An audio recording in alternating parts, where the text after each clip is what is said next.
This is a very dangerous game to play, allowing me to have a microphone free form at any moment. I could burst out into karaoke. We both know that. And at any other moment, I could get so excited I start going like this and the audio cuts in and out. Oh my. Well, knowing that those are your propensities, maybe just don't do that.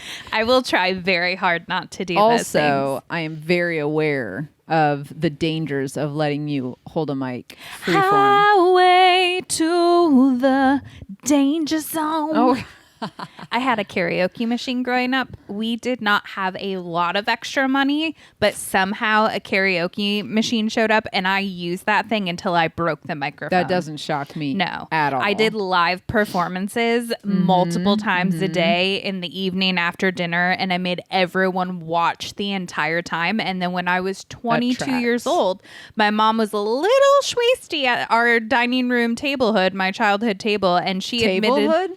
What you I just said my child tablehood. My Cool. my childhood table, Right. where she admitted to me that they were the same 4 dance moves over and over, which I do not think is factually correct. Like I know that they were very original moves, and Honestly, some I copied from NSYNC. I trust your drunk mom on that one. Yeah. Thanks for meeting me here. You want to talk about something? Yeah, I love that you're holding the mic with 2 hands like it's going to run somewhere.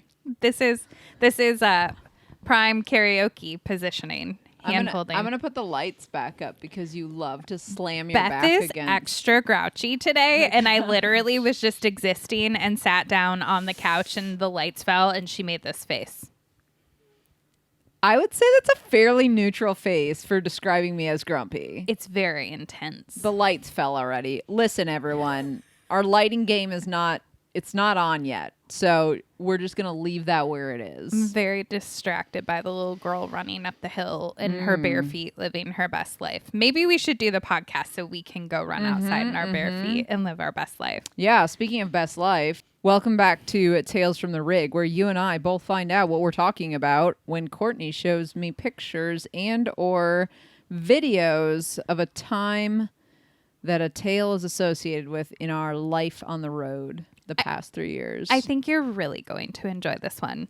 That makes me even more nervous that you say I'm going to enjoy it. It's like the real you'll enjoy it, meaning that I won't enjoy it, but you will enjoy it. I'm just going to show you pictures. Tale for you then? I don't think it's embarrassing. I think everything in life is a learning experience, but I think you will find joy in this. Are you ready? All right, I suppose. We're going to start off with this.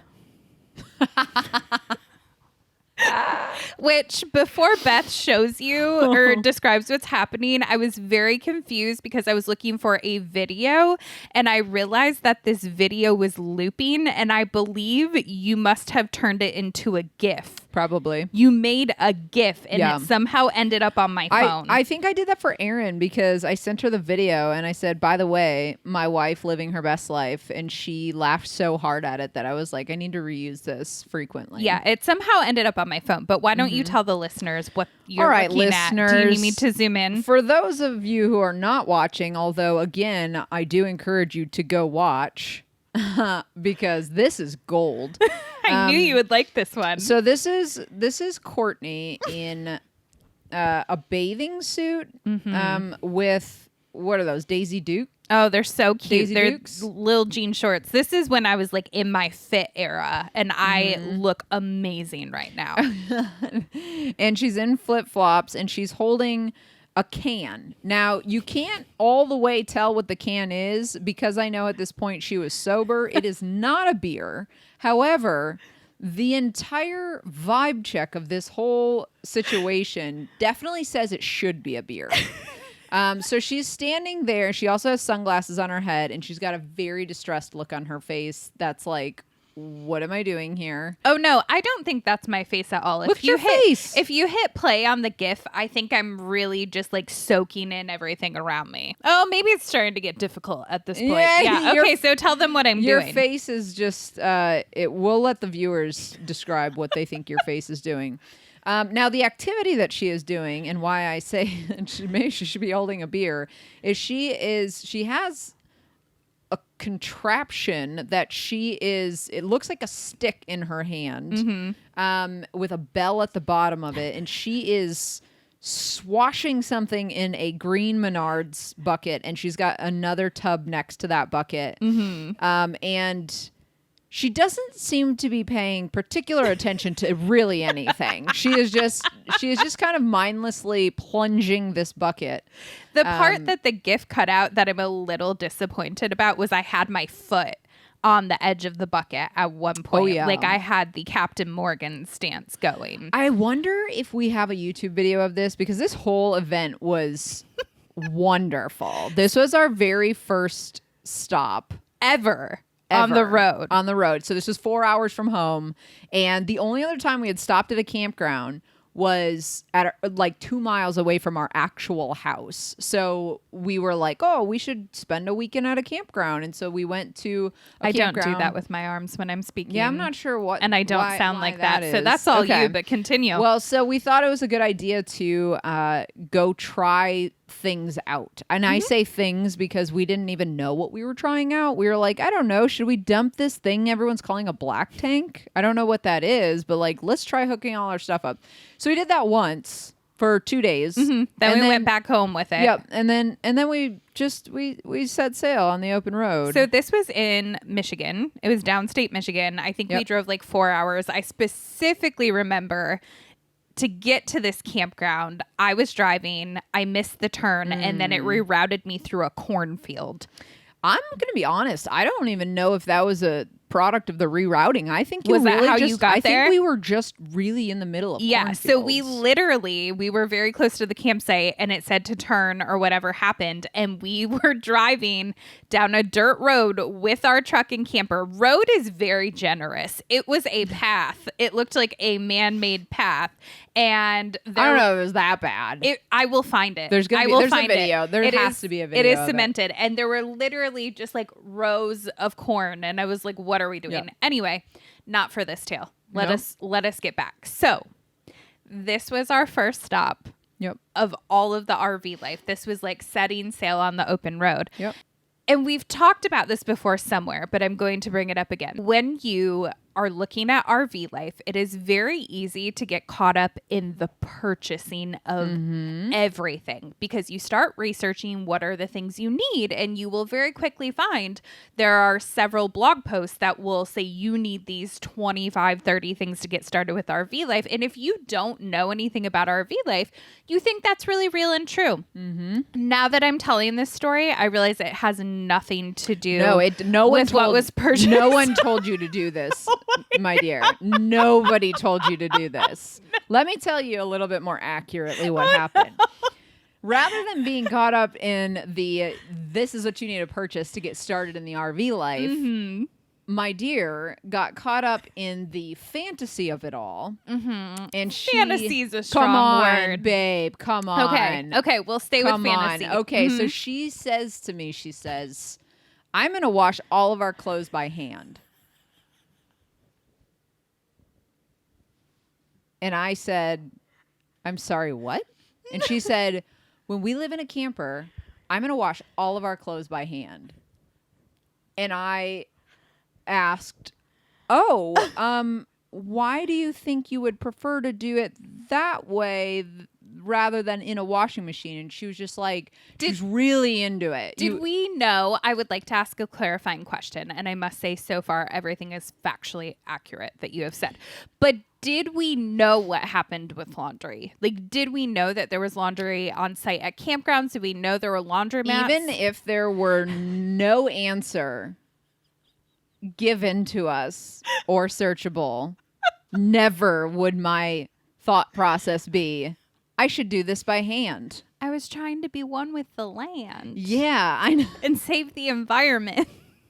Well, so anyway, I don't know. I think our friends ended up getting you. It was a going away present because you were like really into the idea of washing your literally clothes. Telling everyone I was planning to wash all of our clothes by hand. And something to know about me is I have an entrepreneur heart. I have, like, when I set my mind to something that I think is a good idea, it's going to be tried at least once, maybe just once. But I like got fixated and found all of these things of how you could like wash your laundry in this bucket with this agitator. And literally it is a pole that you would screw the little triangle part on the bottom, and what was inside mimicked like an agitator inside of a washer. And so then I found the bungee cord clothesline and the clothespins and all of the things. So I was telling my colleagues about this, and they were so sweet, by the way. They gave us a whole adventure bundle for like when we hit the road. We like the laundry tote they gave us, we had that for like 2 years until it ripped. They gave us an adventure journal. Like, it was so friggin' sweet. And amongst the items was the agitator, the laundry bag, the bungee cord, and the clothespins. Oh my gosh, they really just set you up for success People right away. Believe in me. If we ever meet each other, I will convince you of something that I think is a great idea, and you will be buying the same thing I'm buying. That's just how it goes. Very convincing. Costco conversion girl that I met at Walmart. If you see this, Celsius versus Alani Nu. I bet you right now she has tried some Alani Nu. Anyway, I did in fact sell someone who worked at Walmart. You sold her on a Costco membership. Sure did. That was pretty impressive. So anyway, that was why Court was in a field with That's accurate. You were in a field. We're in a field because this campground, first of all, I would like to say it's in Milan, Michigan, but it's literally spelled. I thought it was Midland. No, it's in Milan. And it's spelled like Milan, Italy. And so I was telling people our first stop was in Milan. And some of our friends who are longtime Michigan natives, which, by the way, we are too. So this is literally no excuse. Dude, they were like, I didn't even know this place existed. So this was a whole you thing. I didn't even know it was on the map. And they were like, you keep saying you're going to Milan. I was like, yeah, it's downstate. And they're like, you mean Milan?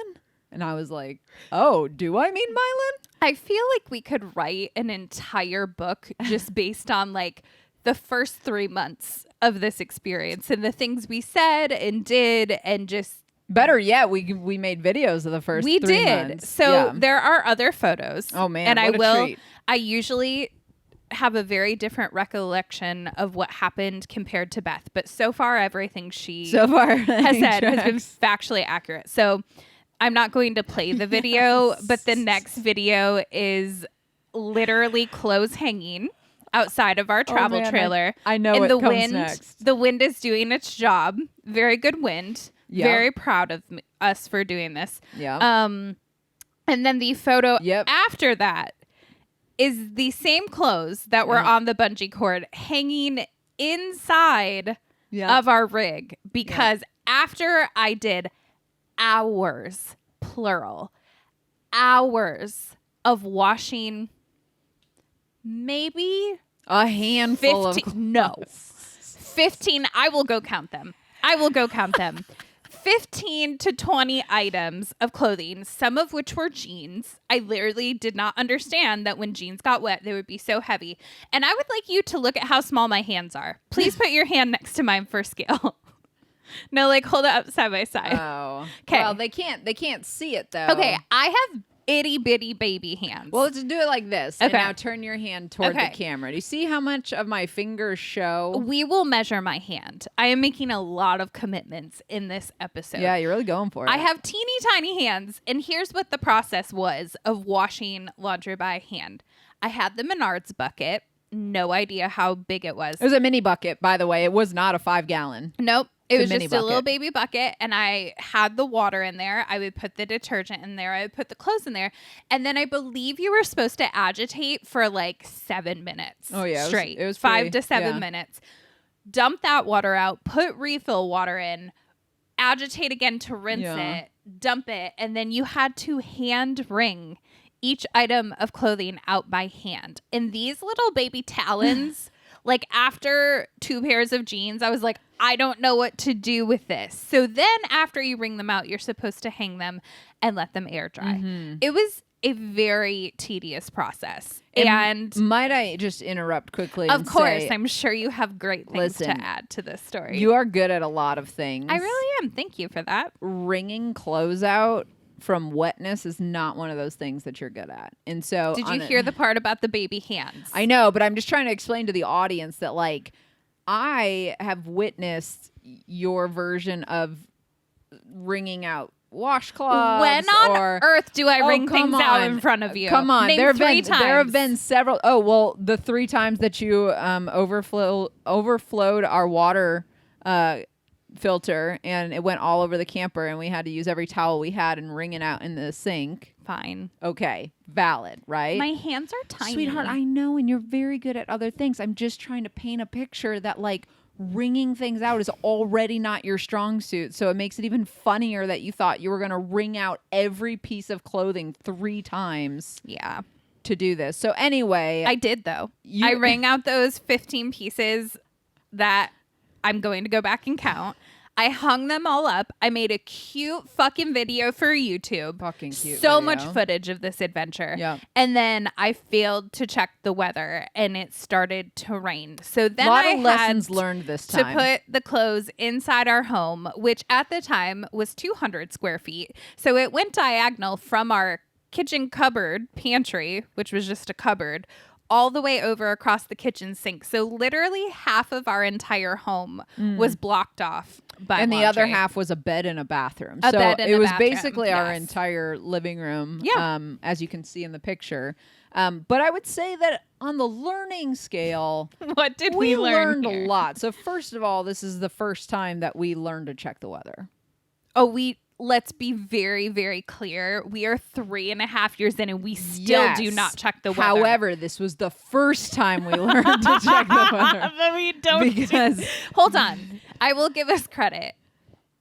we About check more often. 6 months ago, we started checking the weather. And that's because we almost got sucked away in a tornado. Yeah. And after that, we really started paying attention most of the time. But yes, Most of the checking the weather, if you are going to do RV life, is important. I'm going to say also, to be fully transparent, my version of checking the weather is literally texting our friend who's a meteorologist. Because he told us about all these fancy weather apps that are really cool. And like, I check those. I do my own. Court knows how to do it, and our friend Megan, who's his wife, and she knows how to do it. So she's like, "Let me help you," and I'm like, "My brain is literally not computing. Can you have Derek tell me if we're safe or This not?" happened the other night. So her sister texted us because they were in for some bad weather, and she was like, "What's going on? Like, it's so crazy outside." So she texted us, and I said, "Oh, like Meg needs help with weather." One of us said it. So I went to the apps that the friend that is a meteorologist told us to use because they say those apps are valid. And while I am checking the app, I just panic texted Derek and Meg, and I was like, "Help! Is my sister gonna be okay? Someone tell me, is there a tornado?" And Court was like, "Babe, we've got the app." I was like, "I don't know what to do with all those." So we literally symbols. respond like one after the other with the exact same thing, one of which came from apps, the other came from our friend. Anyway, we digress. So lots of lessons learned here. Yep. So weather is one of them. I will say the second lesson is when you are starting this lifestyle, it is very exciting. Like, I look back at the fact that we made all of this happen in 4 months, like selling our house, getting a truck, getting a rig, learning how to tow, moving in. And I don't know how we did it. And so there's this like rose colored glasses you get. For sure. Like I cannot tell you how many videos we watch, like how many YouTube channels and all of the picturesque blogs. And so you really think you're stepping into like Narnia. I've never seen that movie. That was a very bad reference. Haven't? No. I think we had to watch it in 6th grade in class. Harry Potter. Like when you run through the brick pillar, and then you're in a magical world. That is where you hand wash your laundry. Yes. No one hand washes laundry in Harry Potter because they're witches. So they just... Right. Aren't they Wingardium wizards? Leviosa. Not really sure. Please don't attack me. I like You may have just upset the balance of the internet. But I do not understand. Okay. What the fuck ever. You put on the rose-colored glasses and you think it's just going to be like I thought it was going to be like peace, love, Mother Earth, hippies. Relaxing. I cooked dinner outside the first night. Gosh. I sat at the table, the picnic table. I chopped our vegetables. Like it in the beginning, it's just very different. And so I had this vision of what I was going to, and to be fair, I went from a 9-to-5 job to like whatever I did for the first year. I don't even remember. What is it you would say you do here? Now I could tell you what I do to make money, but the first year I couldn't even tell you. So I went from you like were growing our channel though. I mean, you were still doing social media for the other marketing company as well. Oh yeah. Oh yeah. Yeah, we've lived a lot of it's lives. Very strange. We're complicated Anyway. cats. Anyway, I went from having my day really structured and like routine, and I think the thought process was like so much room for activities, much time for activities. And so I really, really thought I was going to do this. And here's what happens. When I make a purchase, which I didn't even purchase this, but I'm just going to give you like an inside glimpse into Courtney brain.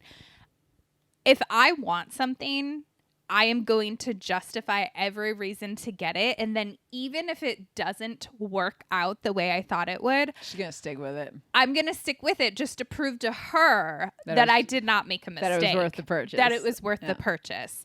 I'm trying to get better about that. But how many times did I do bucket laundry? Like maybe 2.5. I think 2.5 is accurate. I have no idea where that number's coming from. I think you gave up like in the middle of a load and you were like, fuck it, let's find a laundromat. And I was like, yeah, that's a really great idea.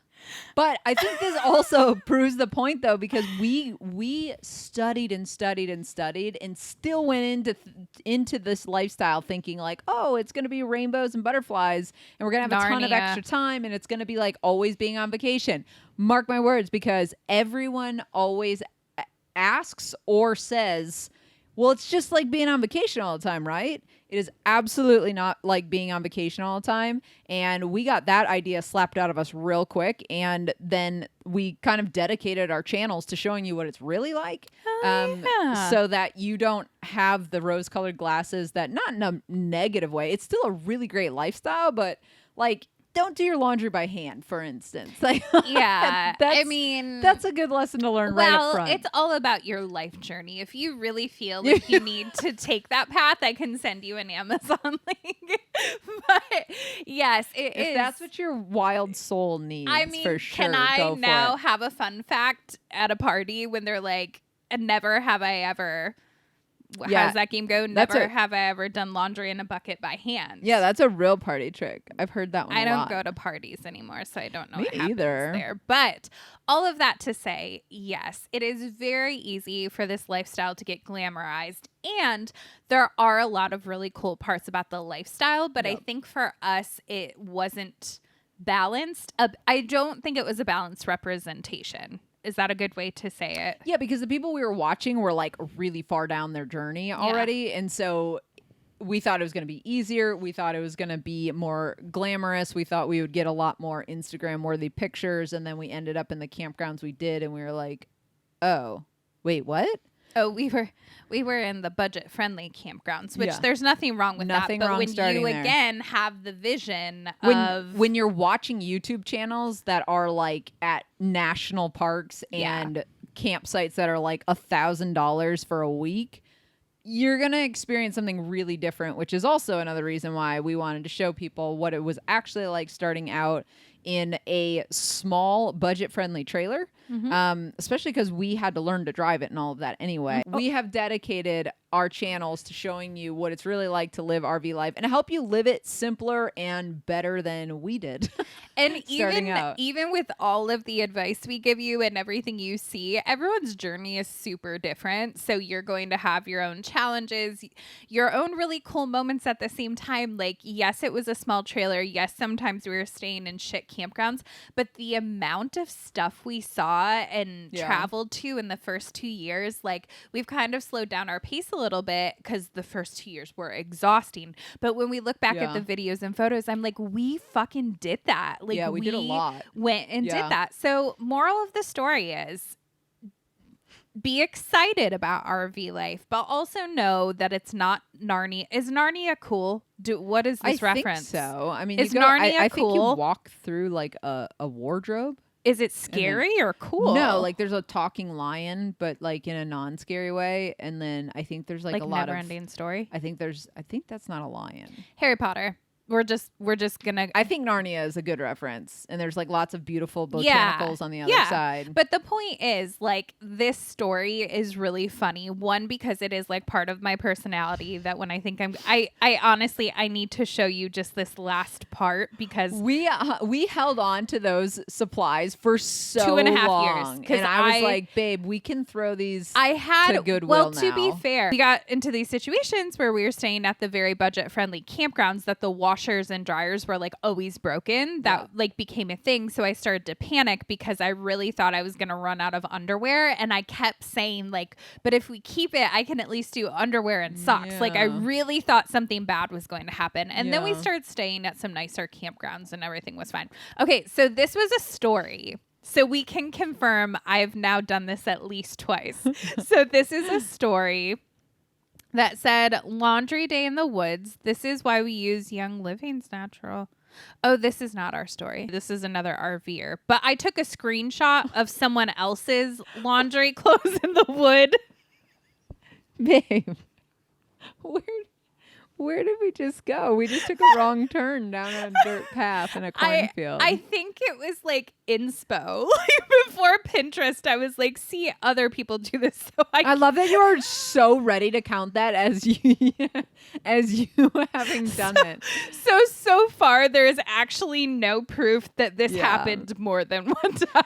Also, as a gift to you, we're going to drop the GIF of Court doing laundry by hand. What a great gift. Yeah, I thought so. What do they use that for? I mean, literally anything. When you see this GIF, it's priceless. No words to describe we should it. do a contest like for a week. We have people use the GIF and then we pick our favorite one and do something. Oh man, you just committed to another thing on the spot. We need to get you off the air so you stop committing to things. I gotta publicly. go. Close us out. Close us out. All right, guys. Well, hopefully that was a fun tale to relive with us. And that one, I really do feel like we learned a lot. Until next time, make sure you're hanging out with us on the socials, Instagram, TikTok, YouTube, at Life with Beth and Court, or over on our website, lifewithbethandcourt.com, where we have blogs and resources, et cetera, and our favorite things if you are trying to start out in the RV lifestyle. It doesn't include the laundry bucket, but it can. Spoiler if you want. alert. If someone DMs me for that, I will send it to you. All right, guys. Thanks for hanging with us. We'll see you next time. Bye. Bye.